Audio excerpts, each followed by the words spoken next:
YCP నాయకులకు మహిళలన్నా అభివృద్ధి అన్నా నచ్చదు. ఎందుకంటే వాళ్ళ నాయకుడు అలా ఉన్నారు. అసెంబ్లీ సాక్షిగా భువనమ్మ గారిని అంత అసభ్యకరంగా మాట్లాడితే మరి ముఖ్యమంత్రిగా ఉన్న జగన్మోహన్ రెడ్డి గారు పైచాచిక ఆనందం పోయినారు.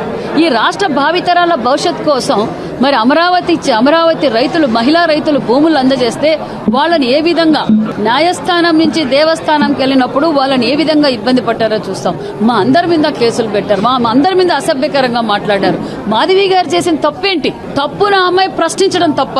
ఒక ఆమె బాధ్యత అది. మహిళలంతా అసభ్యకరంగా మాట్లాడి మాన్యశ్రీ ముఖ్యమంత్రి చంద్రబాబు నాయుడు గారు ఆయన మీద మాట్లాడితే ఒక శాసనసభ్యురాలుగా తాను వెళ్ళి నువ్వు ఏమయ్యా, మేము ఎందుకు ఏం తప్పు చేశావని మా ముఖ్యమంత్రి గారు మాట్లాడుతున్నావు అని అడగటం ఒక బీసీ మహిళ అడిగితే జగన్మోహన్ రెడ్డి గారికి తప్ప? ఈ రోజు మళ్ళీ తప్పుల మీద తప్పులు చేస్తున్నారు. ఆ మాధవి మీద ఏ విధంగా అసభ్యకరంగా మాట్లాడుతున్నారో మరి ఇక్కడ పనిచేసిన అంటే గతంలో మంత్రులుగా పనిచేసిన మహిళా మంత్రులు ఎంత అసభ్యకరంగా మాట్లాడుతున్నారో మనం చూస్తాం. ప్రజలు అన్ని చూస్తున్నారు. ప్రజల విఘ్నతకే మనం వదిలేద్దాం. ఫాలో చేయొచ్చు కదండి ప్లీజ్.